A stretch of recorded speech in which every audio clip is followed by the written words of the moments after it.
siya ngayong poster boy ng karahasan ng gobyerno ng Marcos administration. Kaya nga po, noong June 1 of 2024, nandun naman ako in the guise of serving a warrant of arrest.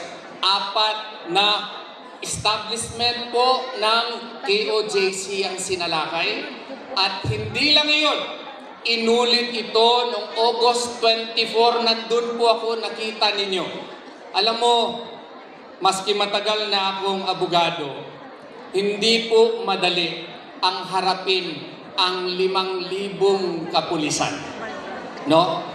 But I don't know, nawala ata ang lahat ng takot ko at dahil siguro sa dasal ng mga miyembro ng KOJC, hinarap natin ang mga kapulisan.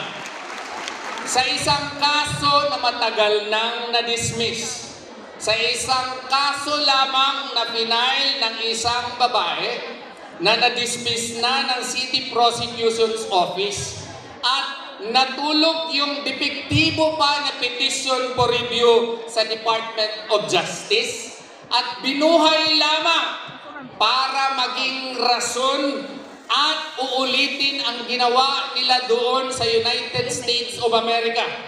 Ano yung ginawa nila doon sa United States of America? During the Biden administration, ginawa po ng administrasyon na iyon na tugisin ang lahat ng mga religious organizations at ginawa pong poster boy again ang #1 fastest growing religious organization in the world, which is KOJC.